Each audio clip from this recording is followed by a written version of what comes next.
Halo, selamat pagi semuanya. Selamat bertemu kembali di pertemuan 12.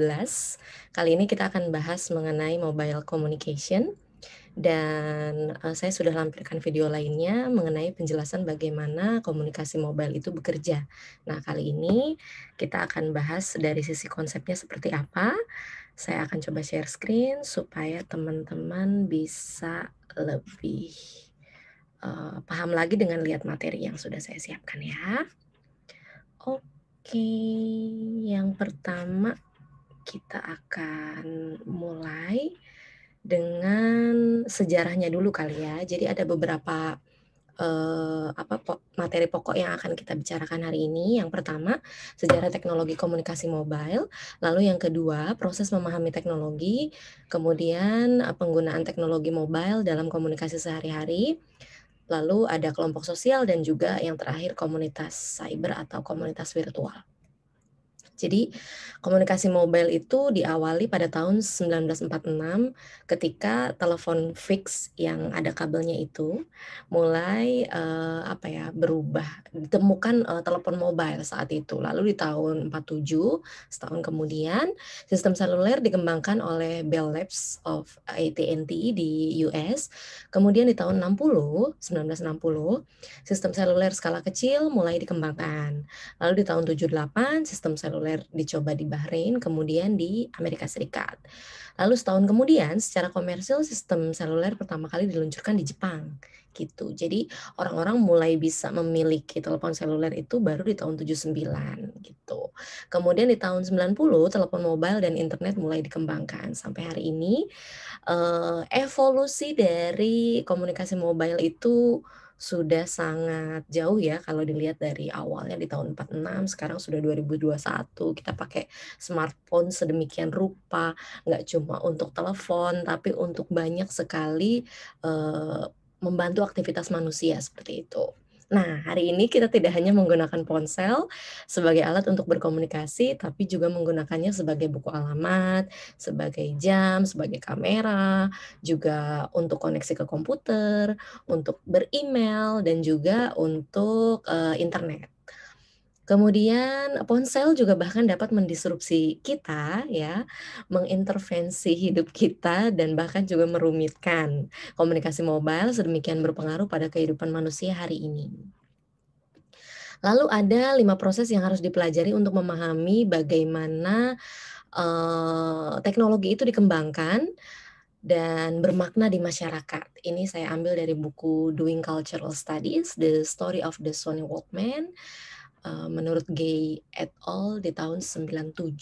Yang pertama, bagaimana teknologi itu diproduksi. Kemudian yang kedua, bagaimana teknologi itu kemudian dikonsumsi. Setelah diproduksi, lalu teknologi itu mulai dikonsumsi sama masyarakat. Lalu yang ketiga, bagaimana teknologi itu diregulasi oleh pemerintah gitu ya, dibuat, peraturan-peraturannya. Karena kan ketika sesuatu sudah dilakukan atau udah di-launching terus digunakan oleh masyarakat, itu harus ada regulasi yang mengaturnya supaya enggak chaos gitu. Lalu yang keempat, how it represented atau perceived. Jadi, bagaimana teknologi itu direpresentasikan gitu ya, misalnya diasosiasikan dengan berbagai hal lainnya, kayak gitu. Terus bagaimana identitas sosial itu dinilai melalui teknologi dan bagaimana maknanya sebagai, kita para pengguna menggunakan teknologi itu memaknai, teknologi itu seperti apa. Dan kelima proses tersebut itu saling berinteraksi satu sama lain, jadi nggak bisa dipisahkan gitu ya. Contohnya, konsumsi teknologi komunikasi mobile dipengaruhi oleh periklanan untuk perangkat mobile. Itu bagaimana teknologi mobile direpresentasikan dalam media dan bagaimana pasar mengatur tarif dan layanannya. Ini persoalan produksi dan regulasi. Jadi regulasi juga harus melihat sisi produksinya gitu, misalnya berapa kira-kira tarif yang bisa dikenakan kepada user setelah menghitung berbagai macam, kalkulasi pembiayaan untuk menyambung fiber optiknya, misalkan kayak gitu, dan lain sebagainya. Nah, pengalaman menggunakan teknologi, kita tentunya menggunakan perangkat mobile untuk apa? apa, dari mulai menelpon, SMS, chatting, bahkan sekarang kita bisa video call, kemudian juga untuk mengambil gambar gitu ya, memotret, lalu untuk merekam, merekam suara, merekam gambar, video, kemudian juga untuk memutar musik, memainkan game, lalu akses kita ke keuangan, kesehatan, pendidikan, hiburan, dan berbagai media sosial. Kita paling enggak nih menggunakan smartphone kita untuk hal-hal ini. Tentunya banyak juga yang lainnya. Untuk belanja, apalagi gitu ya.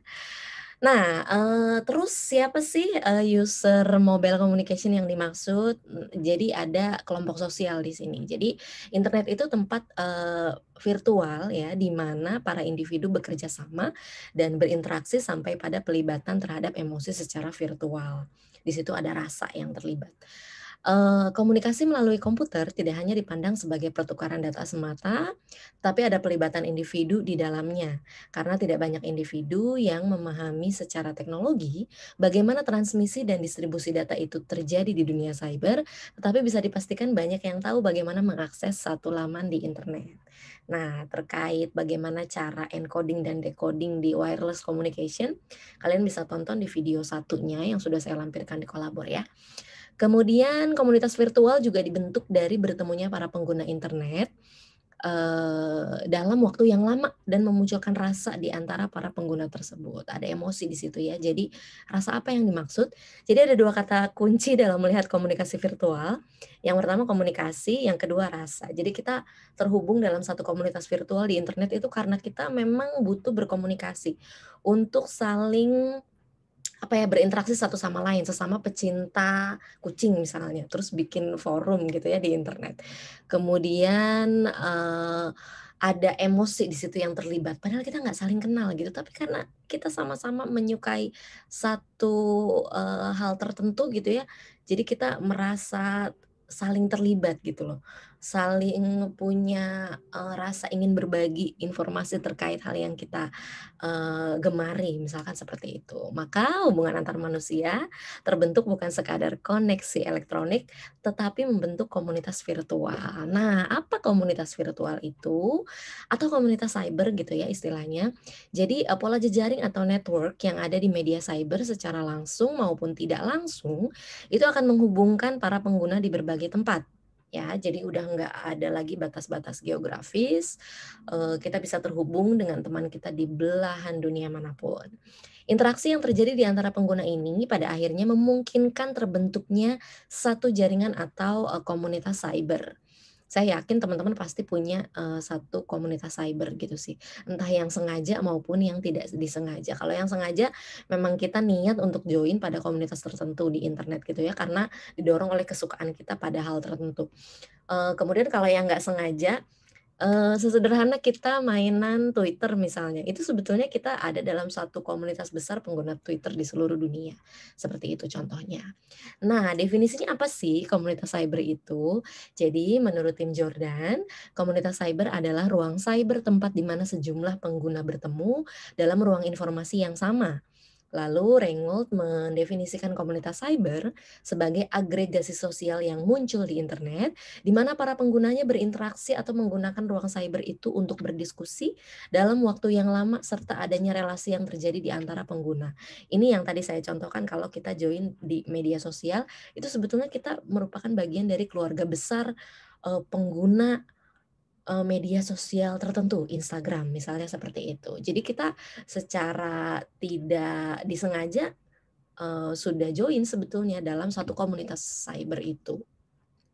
Terus menurut Wood dan Smith, komunitas virtual adalah lingkungan termediasi komputer di mana para pengguna membagi kesepahaman mereka dan saling membangun relasi. Tentunya kita termediasi komputer ya komunikasinya, baik melalui device, berupa smartphone maupun laptop kayak gitu, terus kita, apa namanya, install media sosial tertentu aplikasinya, atau sekedar join, apa, pengen tahu aja buka websitenya itu juga bisa.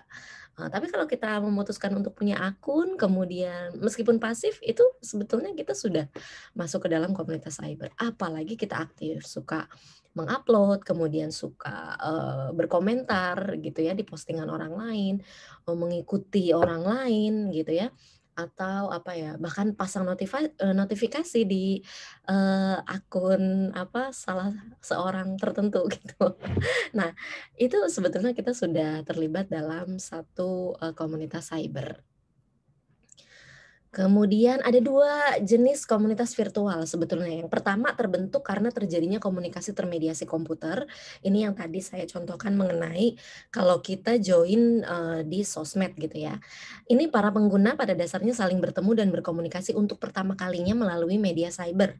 Letak geografis atau perbedaan demografis menjadi cair, kesamaan yang ada di antara pengguna ini yaitu teknologi internet yang memfasilitasi pengguna untuk maksud yang sama. Jadi nggak ada lagi tuh saya misalkan di Jakarta, lalu ada teman-teman di mana, Singapura, kemudian ada juga, perbedaan demografis yang nggak lagi penting gitu loh. Misalkan seperti penghasilan kita berapa, kita itu siapa, profesinya apa, itu biasanya nggak ngaruh lagi, tapi kita dipertemukan karena satu kesukaan yang sama, satu kebutuhan yang sama. Maka ini jenis yang pertama. Jadi komunitas virtual terbentuk karena, terjadinya komunikasi yang termediasi komputer.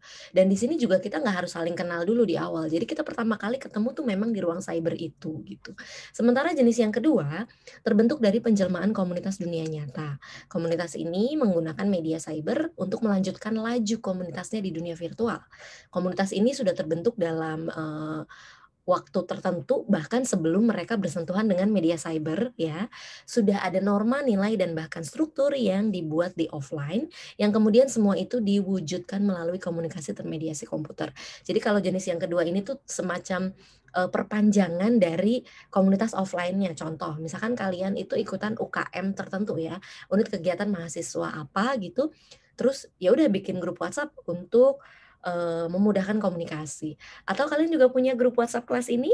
Pastinya ya.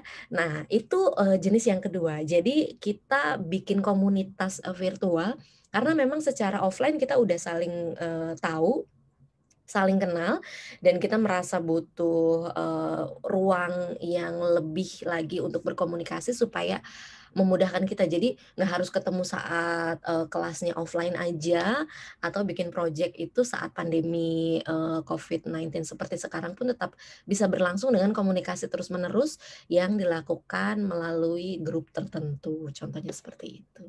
Sudah jelas ya? Terima kasih, silakan kalau mau bertanya, saya sudah sediakan kolom Q&A di Kolabor.